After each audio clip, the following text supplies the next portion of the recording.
You know what I'm doing to you, Mike.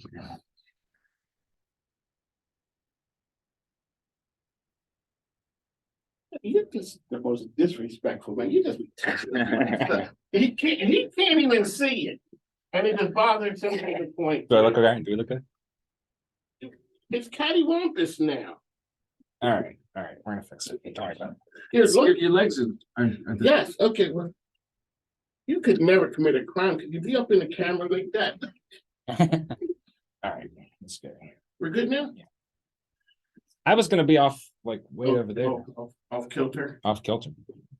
Exactly. Now you're married to an engineer. You're off kilter. I'm not exactly sure what that stuff. That's good. That's good. Right. Welcome to America's Healthiest City. I'm your host, Will Melton, and today we have Suren Adhikari from Plan RVA. He is the principal data manager, correct title. And we're going to get into it here in a minute. But before we start, I wanted to remind you, and if you have not listened, please visit americashealthiestcity.com and check out the 10-year partnership to make Richmond the healthiest community in America by 2033. America's Healthiest City is an ideas board. It's a website. It's a communications platform, and so much more. So please check out the ideas, leave your comments. If you represent a nonprofit, a business, an academic institution, or a government agency, please take a look at becoming an ambassador and fill out the form today so that we can get your stories on our website. And without further ado, Suren, thank you for joining us today. I'm really excited about our conversation. Sure. Thank you for inviting me. All right. So we're going to talk a lot about economics today and urban data science, and we'll figure out what all that is in a minute. But before we start, I wanted to give our audience members an opportunity to learn more about you. And so we'll start out. When did you move to Richmond, and what brought you here?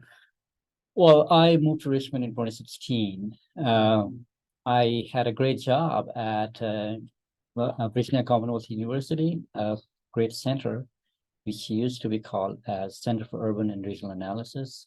I don't think it's active anymore, but it used to be run by a really passionate person, John Ecotino, and that's what brought me to Richmond, actually, from Louisville, Kentucky. Yeah, I saw that on your LinkedIn profile, and I'd be remiss if I didn't ask you about bourbon. We're really early in this episode, and this is about health, but you come from Louisville. Do you have a favorite? I don't. There are so many, but the Bardstown bourbon is always my best. Okay. Yeah. All right. Well, I have been there. I've done the tour. I want to go back. There's not enough time in a weekend to do it all. No. So, all right. Well, in Kentucky, let's talk about that. You were there for how long? Well, I was there for about 6 years, including my PhD and a year serving the university as a assistant teacher and a researcher. So about 6 years, give or take. Okay. And then so you moved to VCU. How long are you in the role there? And tell me a little bit about what you were doing. Well, I was in VCU since 2016 through 2022 almost. I've been in Plan RVA for about 9 or 10 months now. And I was working as a research economist in the Center for Urban and Regional Analysis. It was a center where you would research burning urban issues, mostly focused on urban data, equity, economic development, housing, transportation access, food inequality, and a host of everything that touches people that are disenfranchised, disadvantaged, or any urban issue that you can touch. So we would work on it. Plan RVA, I moved to Plan RVA because Plan RVA is also doing very similar things that VCU used to be doing, but it has a better focus, better resources, of course, very nice team to work with. Yeah, well, let's talk about that. I think one of the things that is important to me in this show is to let the broader public know that there are lots of people out there who are working to understand our issues, understand them better, get clarity on solutions, and then, work to implement those things. And Plan RVA is one of those organizations in our community. And so I wanted to give you an opportunity to talk about what you guys do there, and who you represent, and I'll let you take it away. Well, we represent all 9 counties and local governments in the region, starting from the big 3: Richmond, Saskatchewan, Henrico, Gushland, Hanover, and Ashland, Charles City, New Kent. I might be missing a few, but we provide information, analysis, guidance in planning, helping their local governments make good decisions on what programs, what kind of programs to implement. We also help these localities in long-range planning, short-range planning, transportation planning, environment, emergency management,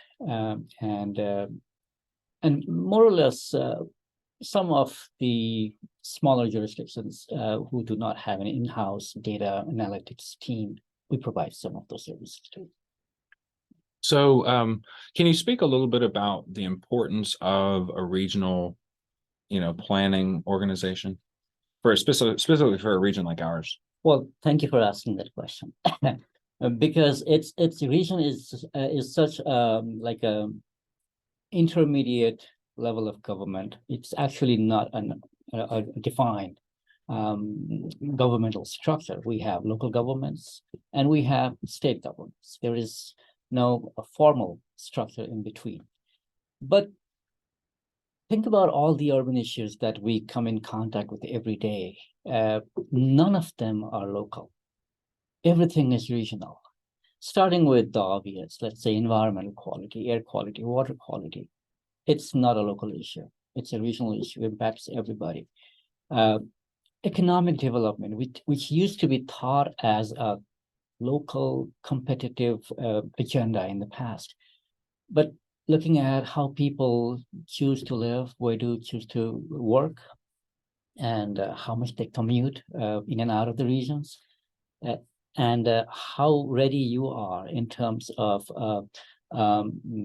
preparing your region as a whole for big opportunities like Amazon SQ2. So it's not something that a locality can do by itself. It's a regional issue. So economic development is a regional issue. Housing is a regional problem. You cannot limit housing types, housing to one locality. And as I said earlier, when people move, definitely it becomes, housing itself also becomes a regional issue. So it is, I think, it is very less understood in terms of why we should go regional for everything. But in reality, everything we can think of, every urban issue we can think of has a regional footprint. And all of us together can solve a problem. Not one locality can do anything about those problems. You're listening to America's Healthiest City on ESPN Richmond 106.1, part of the Mike King Biz Radio Network. We are talking to Suren Adhikari from Plan RVA today, the regional planning organization for the 9 localities here surrounding Richmond, including Richmond. We just started into housing, and I want to talk about that because we have had a couple of other experts, Javon Burton and Beth Van Turnbull, both experts in the field, and it's a big topic, and it's a topic that I think a lot of people in our region are focused on right now.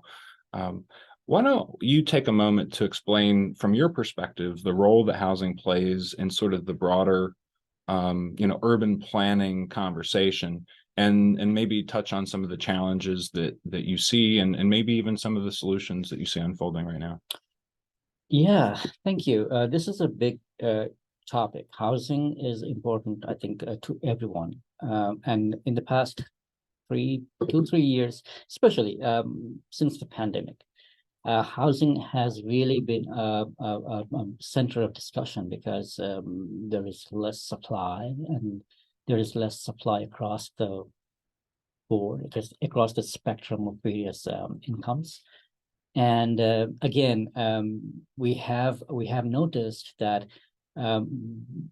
travel time, commute distances of workers have really increased over these times because many low to moderate income folks are priced out in cities like Richmond or counties like Henrico or Chesterfield. So when you have lower supply, market and high demand, market generally tries to cater to the highest possible income group where they can reap the most benefit. And that's what you are seeing these days is as the market is recovering in terms of stabilizing the supply side of it, it is serving mostly on the high end side of the spectrum, which also means that people living like at even 100% AMI or area median income, 80% AMI, 60% AMI, and the most the lower end 30, 40, 50% AMI, they cannot compete in the housing market.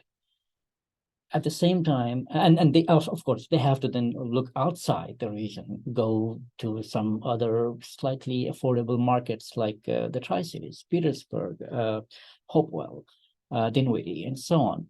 And it has really increased in the past couple of years. A commute from those regions, people living there, working here, which is kind of a waste of time, actually.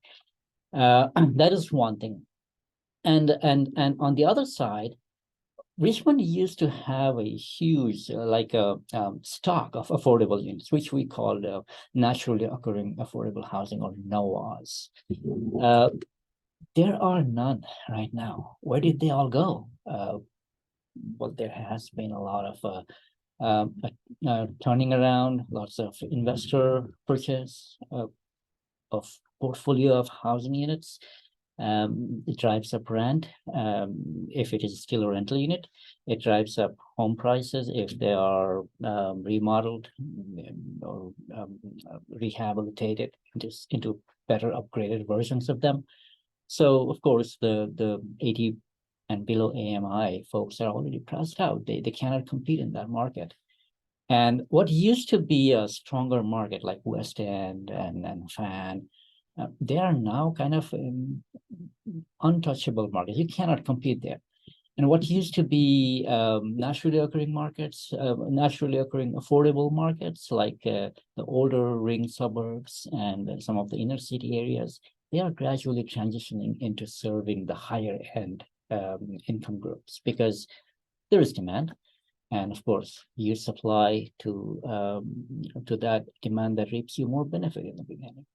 And once you saturate that group, then it trickles down to the other groups. So that's what is happening in Richmond right now, which is unfortunate.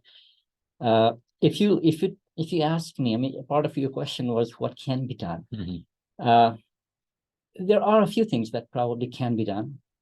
To my opinion, many folks who are having problems by meeting their increased property tax burden, those can be helped by freezing property taxes at certain levels. Pre-pandemic, maybe, because it's all a windfall that we don't need to just reap benefits from it, right? I mean, we mean local governments. Folks who are struggling with evictions probably need help. The eviction moratorium is over, and of course, we will be seeing a lot of evictions coming out. Those folks might need a lot of help. And mostly BIPOC communities who have had historically been facing problems buying houses, getting loans approved, coming up with a down payment. Those folks need to be helped with down payment assistance or easy loan options and things like that. So it has to be attacked. There has to be an attack from multiple sides. It's not a one size fits all silver bullet. There is not. Well, it's interesting to me because I think to myself, if there's all these people on the high end of the market who are moving into the market, those people are spending dollars in this community, and that's creating opportunity that's driving people to come and work in the city, but they can't afford to live here. So there's all sorts of things that are wrapped up in that. Do you see any headway on us actually being able to freeze rates, tax rates for folks who are on the lower end of? Well, it's theoretical. Like from a researcher's perspective, people like me come up with weird ideas. But is it really feasible? I don't know. I mean, it's political decision. It's and as you said earlier, this is a regional issue, but then there are at least 5 local governments who are within the core Richmond economic area. So are all those 5 gonna talk same language? I don't know, because they have had historically different housing structure. Some of them are high density, for example, Richmond, going for high density, more small family focused development. Some of the suburbs, Henrico, even Chesterfield, and going for a stable suburban market still. Henrico may be pushing a little bit further with density, Chesterfield a little behind on that. So basically, I'm trying to say is all these localities have very different characteristics in terms of housing types, and to pull them all together into one basket and ask them if you can really freeze it, I don't know if that is a possibility. I mean, Political will, right? Yep. Well, I heard somebody the other day say that poor is a policy choice, and I thought that was really interesting, and it's a pretty big criticism. But I do think that as you look around, it at some point it's a failure. I think if we continue to not serve the people on the bottom rungs of the economy. completely agree with that. I mean, I cannot agree more. As you see, I mean, in Richmond, it's very clear. There's a stark black and white, not intentional, but in terms of when you make a map, you can see the west end and the east end, the north side, the south side, pockets of them. They're so starkly visible.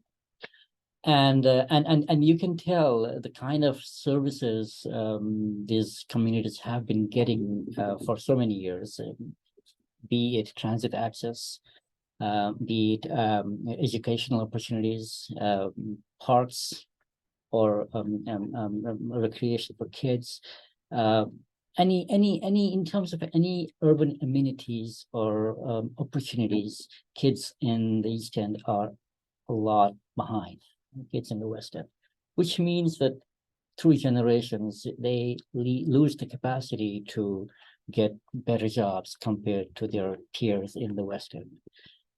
Then that reflects in jobs, that reflects in income, that reflects in their ability to generate wealth, create wealth, and have generational wealth, build generational wealth.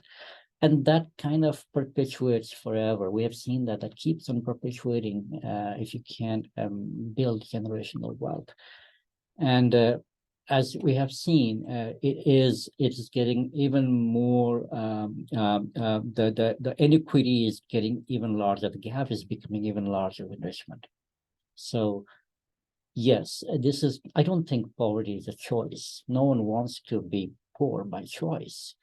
But there are so many factors that affect you, from simple as having a good housing, living in a neighborhood where you feel safe, moving around, where crime rates are lower, where you get access to good paying jobs nearby. Even if you are not able to own a car, you can still get to a job.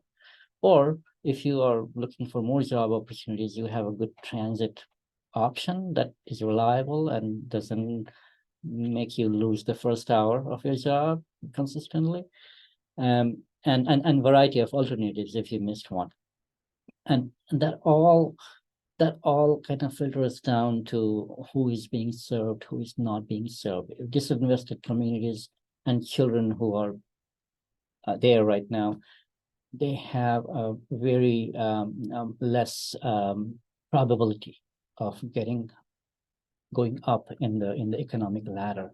And it's a kind of a this issue has been identified. Recently there's been a study from Harvard University where they have a socioeconomic atlas where it shows how where you come from defines what we're going to become in the future. You're listening to America's Healthiest City on ESPN Richmond 106.1. We are speaking to Surin Adhikari from Plan RVA, Principal Data Manager. And we're talking about how everything is intertwined. We went from housing to transit to education, which I think is a really interesting topic because you can pretty quickly move to food from there because you can't get a education if you're not nourished, and that's a whole issue that we're also dealing with. So why don't we go into the food part, and we can keep going on education too, because again, it's so intertwined. Intertwined. I agree. And actually all of these issues, housing, transportation, food, health. I mean, health is connected to everything. What you eat, what is your educational level, what you feel like you should be eating. Are you educated enough to make a good choice on food? I mean, everything is connected. But coming down to food access, again, I would say the same communities that are impacted with low or no housing, the same community is impacted with poverty, lack of access to jobs, lack of access to good educational or job opportunities, training opportunities. They are the same ones, at least in Richmond region, who are also having food access issues. And part of it is because it's a market failure, because of course, food vendors, large big box grocery stores that we normally the rest of the world goes to, they do not set their foot into these communities because there isn't the turnover. They don't see profit in doing that. And for people living in these underserved communities, they find it difficult to access grocery stores nearby, so they have to travel further. To make matters worse, many of these folks are already in deep poverty. Most of them do not have their own vehicle, cannot afford to have one. They rely mostly on public transit. Many times when you do grocery that far and you do a lot of shopping, you cannot rely on public transit to carry everything that you've got. It's a difficult choice, right? Yeah, so have time that you're losing to Yes. go to work and make money for your family. Exactly. And then you end up going to what is nearby. And what is nearby? Convenience store. Yes. Yeah. And it also trickles down to health. If you're feeding your child, I don't know, I don't want to pick names here, but a fried chicken for lunch every day for a month, what are you gonna get in terms of nourishment? What's that kid gonna? How is that kid gonna perform in the school? So it's all so much connected: transit access, food access, poverty, housing, fear of eviction, and of course, health probably comes at the very bottom of many people's list, because unless you are sick, you don't see a doctor. For many of these folks who are already impacted. And even if when you are sick, it is, of course, very difficult for them to see a doctor. Well, gosh, I live in North Side, and the North Side is only slightly better than the East End as far as redlining and some of the issues that have people have suffered from. There's not an entrance to my neighborhood that doesn't have one of those very famous burger joints with the big M. I eat a lot more fast food living in the North Side, and I figured that out after a little while, and it really kind of depressed me. I was like, I'm not on the margins of society, but yet because of my proximity and where I live in the city, I end up eating less healthy options. Exactly. I mean, just think about how many Whole Foods are there in Richmond City, how many Kroger's or Publix. I wonder where can one go for fresh vegetables in East End? I mean, I haven't lived in East End, but I have been there many times in part of my research. I wonder where do these children go to play, go to interact, go to engage with their peers safely? Where do children get their good food? Where do parents leave their children for childcare? And if they can even work by making sure that there is childcare for their kids. If not, they probably are losing their hours at work just to take care of the children at home. I mean, it's so interconnected, and it's sometimes, when you think about everything in at once, I really don't know how to make sense of all this. How are those folks who are part of our community? They are making things making ends meet. I don't know. Yeah. Well, that's what we're trying to do with America's Healthiest City. Hopefully we tell the stories and turn people onto ideas that they can make work. Before we run out today, I wanted to, just give you an opportunity. Is there anything, there's got to be something that folks can hear at home that is something to be optimistic about in this region? What are you working on? What's something that folks can kind of look to as a way to feel hopeful? Well, yeah, there is. I mean, the most important thing that people can be optimistic about is that we're talking about it. You know, we're talking about it on a day-to-day basis. This. Thanks for inviting me over for this show. This is also absolutely. another place where we can still keep talking, increasing awareness about these issues. And from Plan RVA, we do this on a very regular basis. We engage with so many different agencies, nonprofits in the region. And I'm happy to tell you that there are so many nonprofits and even some for-profit agencies who want this problem solved, or at least who want to make a contribution towards solving it. And not many regions get that much of public support, like community support around this kind of issues. And we're very lucky to have that. It's a slow process, I agree. But then, as I said earlier, it needs to be attacked from multiple angles: housing, food access, health, education, childcare, job training for youth, crime prevention, or at least job training, crime prevention, education, youth-related services, they go together.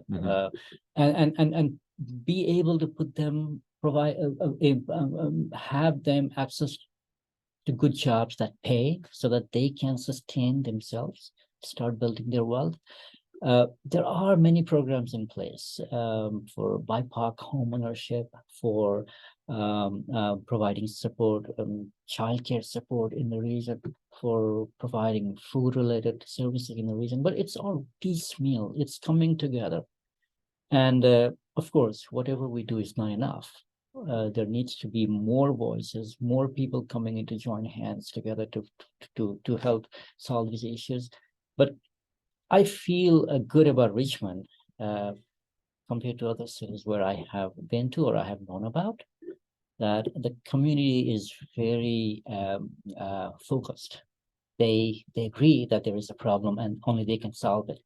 And that is a great start, I think. I'm not saying we'll solve all the problems by doing that, but it's good to see that your community thinks about it. Well, I think no matter what we do, we'll never solve all the problems. There are always unintended consequences that we'll be cleaning up after that. We can't, we don't have a crystal ball, so we don't always know. But we're working on it. And I think I really appreciate you coming on today. It's really imperative that people understand that there are folks that are working on this. I think, it can be very discouraging sometimes to look around, very overwhelming to look around and see the problems. And again, that was motivation for America's Healthiest City. It's like, it's very overwhelming. How do you have it? How do you make a difference? How do you move the needle? And I think tuning people's attention to the problems, and again, feeling optimistic that there's something going on is what we've got to do. So before we go, where can people find you, and anything you want folks to know? Well, people can find me in Plan RVA's website, planrva.org, and anything related to Richmond region's issues that we talked about, any data related questions, any mapping, anything, just connect with us. We would be very happy to respond to those questions, queries, meetings. Happy to come to any community events, talk about these issues, our experiences, share your experiences as well. So please feel free to reach out to us, planrva.org. Thanks for coming on. A little bit of housekeeping before we go. This Friday, Tech for All at ECPI in the afternoon is being put on by Tech for Troops. It's a great opportunity to find out how you can use tax credits this year to upgrade the efficiency of your home.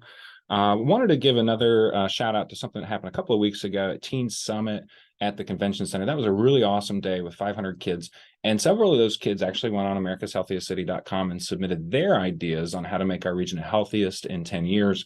So please go to americashealthiestcity.com, check out those students' ideas, leave your thoughts and give them encouragement, because those ideas are going to live there forever.